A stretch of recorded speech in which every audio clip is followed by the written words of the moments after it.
Gunggong goong narame menaki mas tanu nu jadi wadana naha maneh kitu tukang olo-olo loba kagorengan ngantos kanjeng dalem lempak lempi lempong ngadu pipi jeung nu ompong.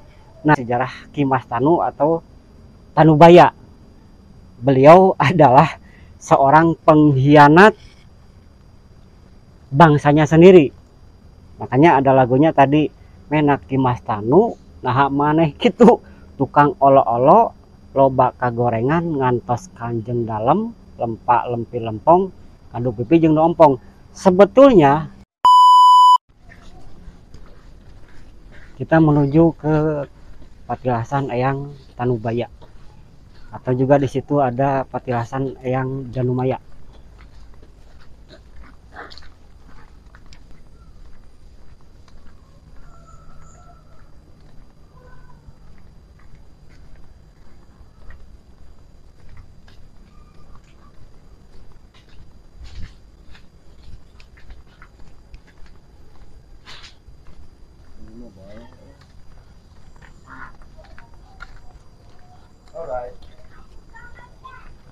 Kita mendekati arah Patilasan Eyang Tanubaya.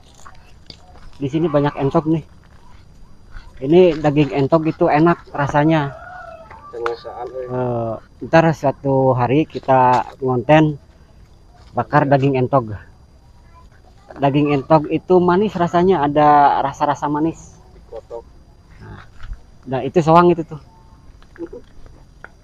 Itu lambang hewan cinta.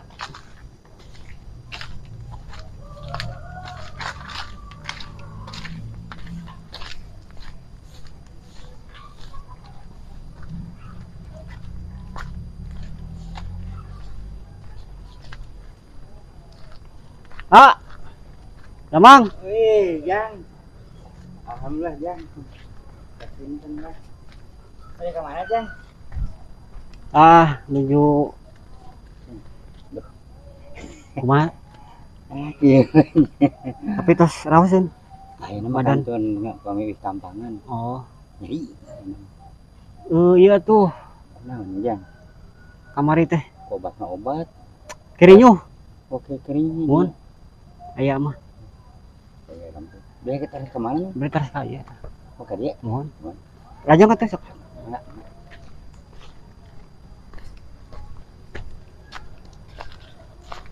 Nah, lami-lami pada kemari baya. mohon itu.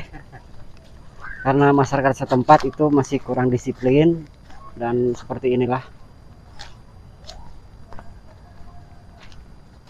Nah, inilah pohon beringin yang ada berbentuk goa dari bentukan akar. Konon di sini pernah terjadi penampakan artis Dewa Geng. Dan saya sendiri, maaf ini rada heureus sedikit. Ini dikatakan sama orang di sini adalah Caringin Bolong. Disinilah yang disebut salah satu situs Caringin Bolong ada di Maribaya. Dan sebetulnya tidak bolong teuing, tidak ada ke sana, tapi ya memang bolong. Ada jalan ke sini. Terkadang orang-orang yang suka spiritual, lalaku ritual, mereka menggunakan tata cara masuk ke sini dan lewat sini, karena ini jarang pohon beringin yang bolong seperti ini. Padahal tidak bolong, hanya terjadi rimbunan akar yang sudah begitu lama dan seperti inilah. Dan kalaupun masuk kita seseleket. Untuk badan yang kecil bisa, kalau untuk yang badannya besar susah. Ya seperti inilah salah satunya. Dan juga pernah ada orang yang bertafakur meditasi di atas di sana. Mungkin tidak terlihat kalau dari sini.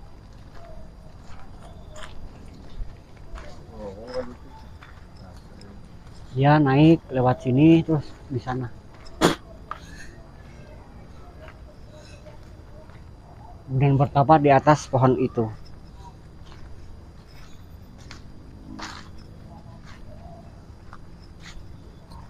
Untuk diameter pohon beringin ini ada sekitar 6 meter keseluruhan, tapi itu zaman dahulu. Sekarang sudah terjadi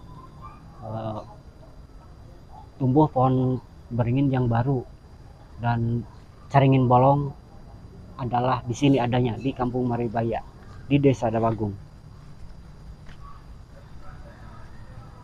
Punten, Sampurasun.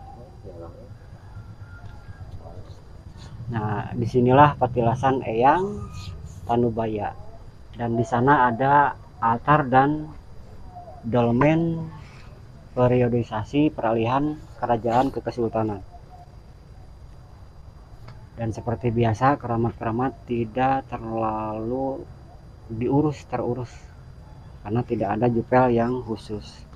Saya akan mencoba untuk masuk ke tempat ini. Saya mencoba untuk masuk ke tempat situs keramat Eyang Tanubaya. Hati-hati, di sini banyak semut hitam.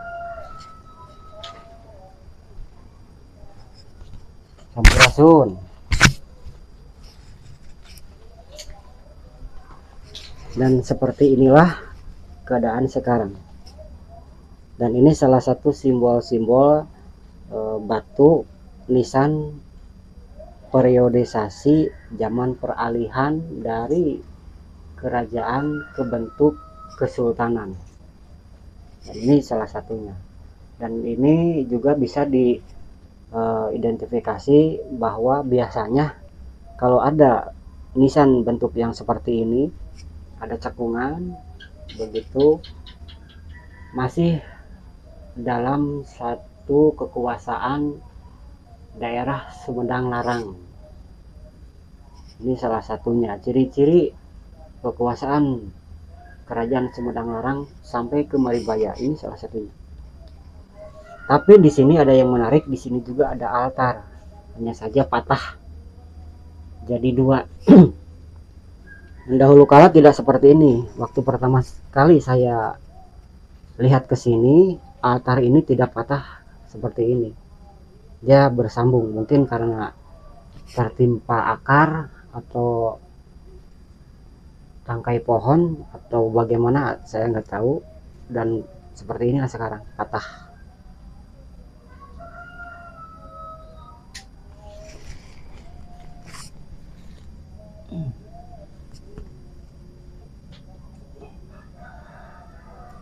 Dan batuan altar seperti ini sering digunakan zaman-zaman Neolitikum dan periodisasi prasejarah dan juga sejarah.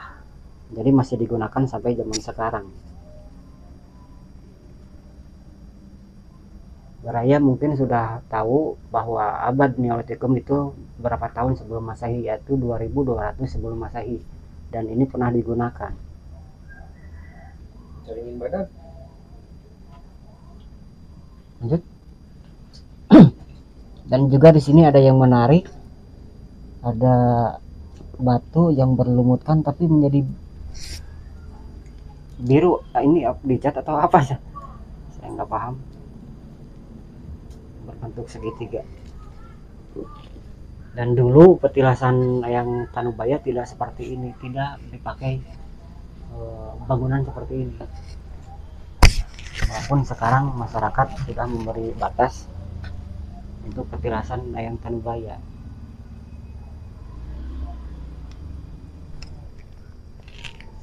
Yang menarik buat saya, leluhur kita zaman dahulu sudah bisa membuat seni dari bebatuan. Kenapa ya menarik buat saya? Karena ini bentukannya presisi, ininya lurus, di sini sebelah sini lurus, di sini lurus juga rata, dan bisa disebutkan ini tidak terlalu kasar. Karena zaman sekarang kan sudah banyak mesin-mesin berteknologi zaman sekarang modern, tapi ini leluhur kita sudah teknologi canggih seperti ini bagus presisi itu, dan ini lurus. Menurut saudara-saudara Baraya Dabagang Channel, dengan apa leluhur kita membuatnya hingga bentuknya seperti ini, padahal ini batu yang keras, ini batu asli, dan cara membuatnya seperti apa, bagaimana mesinnya, ini presisi, ini presisi, ini presisi. Ya kalau zaman sekarang kita bisa masuk akal karena banyak mesin-mesin modern.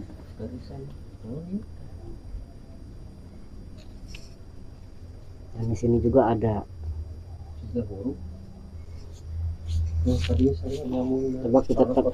Coba kita teliti, barangkali ada simbol-simbol yang belum kita temukan di sini. Hanya ada ceratan-ceratan. Biasanya kalau simbol-simbol berbentuk ceratan-ceratan seperti ini bisa juga diartikan ini kuno sekali, ini zaman-zaman Neolitikum. Bisa juga ini 8.000 tahun sebelum Masehi sudah ada ini di tempat ini, atau dibuatnya di mana, dibawa ke sini, dijadikan menjadi sebuah prasasti. Kemungkinan di sini ada tulisan-tulisan apa gitu. Kami belum sempat meneliti dengan seksama.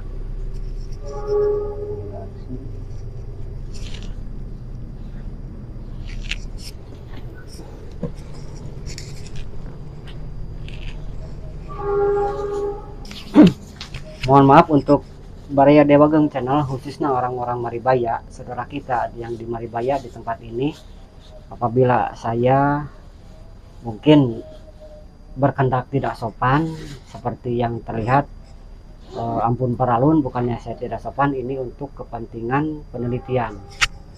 Dan kalau saya tidak seperti ini, tidak akan diketemukan Cupu Manik Astagina istilahnya.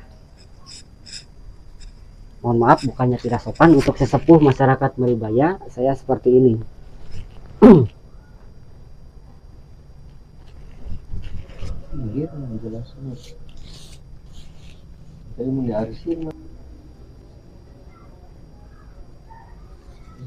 Ini belum diketemukan Baraya, patah jadi dua.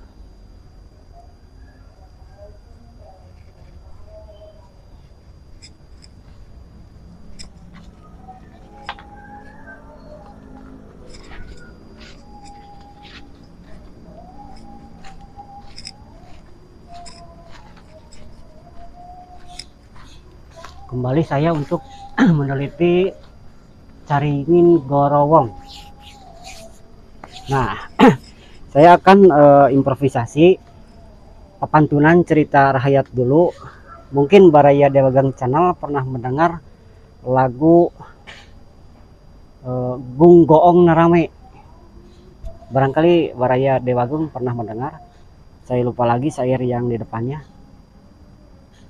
Gunggong goong narame, menaki mas tanu nu jadi wadana, naha maneh kitu tukang olo-olo, loba kagorengan ngantos kanjeng dalem, lempak lempi lempong ngadu pipi jeung nu ompong. Nah, disinilah ini ciri-cirinya. Ini ada Caringin Gorowong dan Eyang Tanubaya. Mungkin juga beliaulah Ki Mas Tanu yang disebutkan dalam papantunan tersebut. Mungkin Baraya Dabagang Channel ada yang tahu sejarah Ki Mas Tanu atau Tanubaya. Beliau adalah seorang pengkhianat bangsanya sendiri. Makanya ada lagunya tadi, menak Ki Mas Tanu nah maneh kitu tukang olo-olo, loba kagorengan ngantos kanjeng dalem, lempak lempi lempong ngadu pipi jeung nu ompong. Sebetulnya Ki Mas Tanu tidak mengkhianat kepada bangsanya sendiri, karena waktu zaman itu dia dipercaya oleh VOC. Nah, VOC mempercayakan untuk wilayah daerah tersebut, untuk mengolah daerah tersebut lewat Ki Mas Tanu. Mereka mempercayakan ke Tanubaya Ki Mas Tanu tersebut. Dan untuk masyarakat setempat menilai Ki Mas Tanu adalah seorang pengkhianat negara, pengkhianat bangsa, karena sering terjadi pemberontakan waktu zaman itu. Ini mungkin ya, karena saya juga tidak tahu. Bangsa pribumi melawan VOC, dan di situ ada Ki Mas Tanu sebagai mata-matanya. Masyarakat menilainya bahwa Ki Mas Tanu adalah mata-mata dari VOC. Padahal Ki Mas Tanu itu mata-mata untuk menyelamatkan bangsa pribumi. Nah, salah satu sistem perang trik paling jitu adalah memasuki wilayahnya musuh. Nah, Ki Mas Tanu beliau masuk di wilayah musuh karena beliau dipercaya oleh VOC. Dan untuk menyerang musuh dengan secara halus dan efisien adalah kita masuk wilayahnya musuh tersebut. Dan seperti itulah yang terjadi pada masa lampau. Ketika VOC mau menyerang bangsa pribumi, Ki Mas Tanu sudah tahu trik dan intriknya, sistemnya seperti apa. Beliau ceritakan lagi kepada para mata-mata bangsa pribumi. Ketika VOC mau menyerang bangsa pribumi, sudah diberitahu dulu oleh Ki Mas Tanu melewati mata-mata tersebut, dan akhirnya bangsa pribumi selamat. Dan seperti itu berkelanjutan, sering akhirnya Ki Mas Tanu juga ketahuan oleh VOC dan dieksekusi. Seperti itulah. Ini menurut cerita saya, dan itu menurut folklore yang terjadi di wilayah kita. Dan beliau disemayamkan di sini. Inilah petilasannya yang tadi. Dan salah satunya ini adalah ciri untuk kalau di bahasa Sunda ada peribahasa sinir sambil simbol siloka. Nah, seperti inilah. Ini gambaran Caringin Gorowong. Kalau sudah tahu di dalamnya, kita harus belajar bijaksana untuk mensikapi sesuatu apapun yang terjadi di peradaban yang sekarang.